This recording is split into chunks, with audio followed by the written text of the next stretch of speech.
ఆహ్, బేసిక్‌గా మార్కెట్ అయితే అంత ఇంకా స్టేబుల్ అయితే అవ్వలేదండి. డౌన్ ఫాలే కనిపిస్తా ఉంది.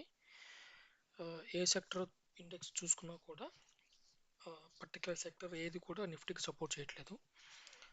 ఆహ్, ఓన్లీ నిఫ్టీ, ఐటీ కూడా హై లెవెల్‌లో అక్కడక్కడే హోవర్ అవుతా ఉందన్నమాట. అది ముందుకి వెళ్ళట్లేదు, వెనక్కి రావట్లేదు.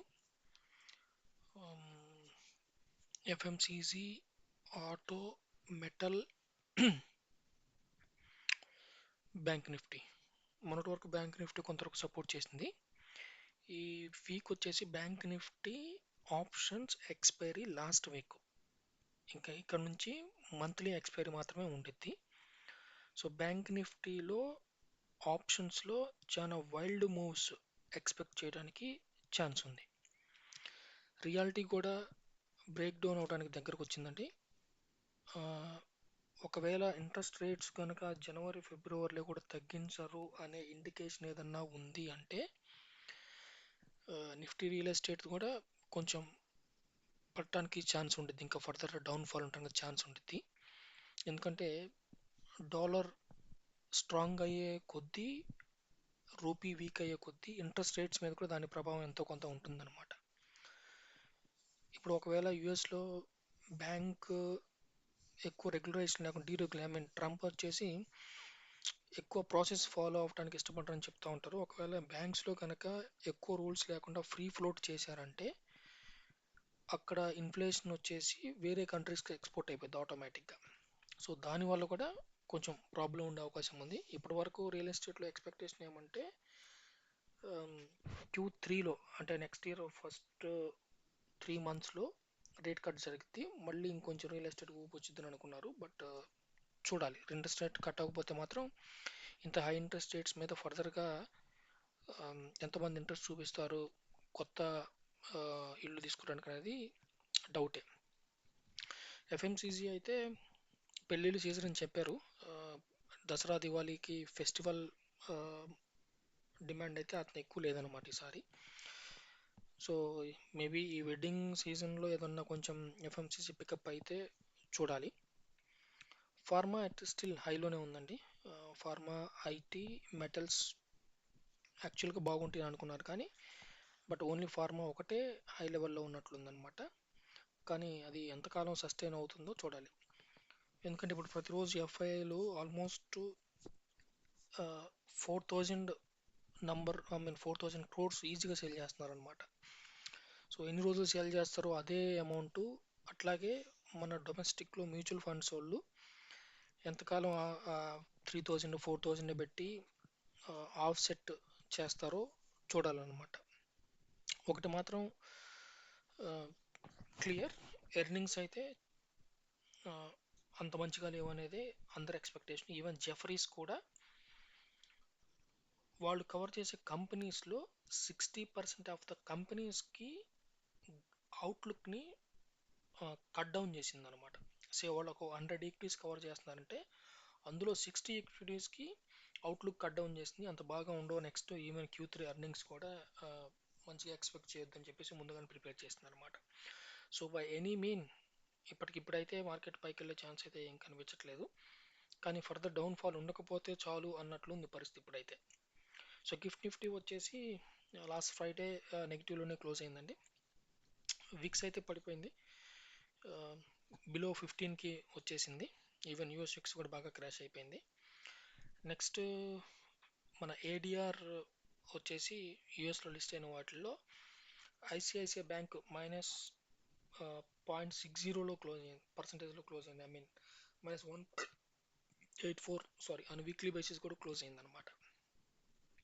సో ఐసిఐసిఐ బ్యాంక్లో కొంత కరెక్షన్ కానివ్వండి లేదా ప్రైస్ ఫాల్ కానీ ఎక్స్పెక్ట్ చేస్తా ఉన్నట్లు ఉంది మార్కెట్ చూడటానికి ఇప్పటికైతే.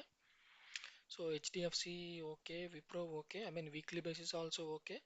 మీరు విప్రో చూస్తే వీక్లీ బేసిస్లో విప్రో ఇన్ఫోసిస్ కొంచెం స్ట్రాంగ్గా క్లోజ్ అయినాయి అనమాట. 5.38%, 4.77%. సో డాక్టర్ రెడ్డీస్ కూడా ఓకే ఫార్మా సైడ్ నుంచి. రిలయన్స్ అయితే వీక్గా ఉందండి. ఇప్పుడు నిఫ్టీకి వచ్చేసి మేజర్ ప్రాబ్లం ఏంటంటే రిలయన్స్, ఐసిఐసిఐ రెండు పెద్ద మేజర్ కాన్స్టిట్యూయెంట్స్ అనమాట.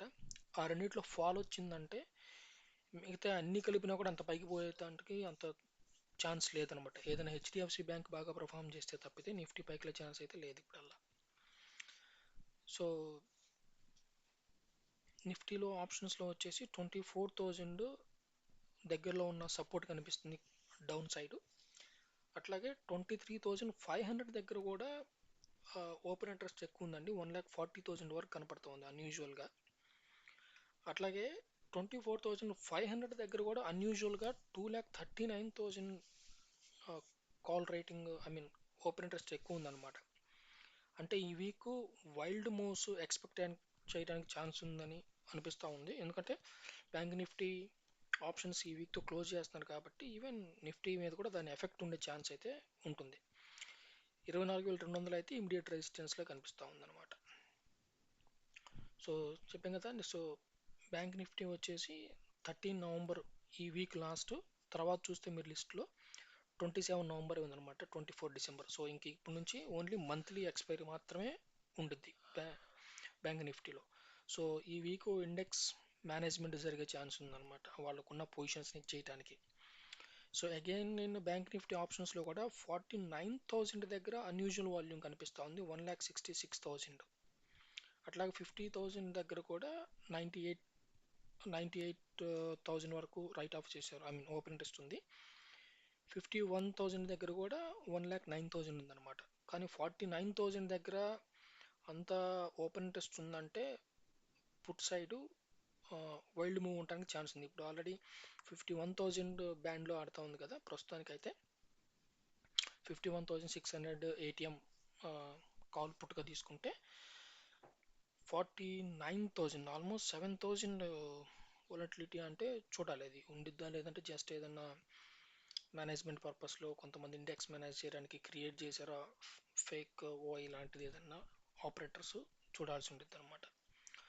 సో అట్లాగే 52,500 అంటే ఇప్పుడు ఉన్న దగ్గర నుంచి 1000 పాయింట్స్ అప్లో 2,29,000 ఓపెన్ ఇంట్రెస్ట్ ఉంది కాల్ సైడ్. సో పైకి అయితే ఓకే, కిందికి మాత్రం చాలా లాంగ్ క్రియేట్ చేశారనమాట.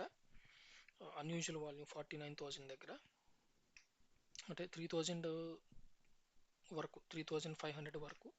అప్ సైడ్ అయితే 1,000 వరకే రెసిస్టెన్స్ ఉంది. సో చూద్దాం, రేపు పోస్ట్ అనాలిసిస్లో డీటెయిల్స్ తెలుస్తాయి ఎంతో కొంత. మేబీ మార్కెట్ స్టార్ట్ అయిన తర్వాత మూమెంట్ని బట్టి నెక్స్ట్ వీక్ ఎలా ఉండబోతుందో తర్వాత డిస్కస్ చేద్దాం. Thank you.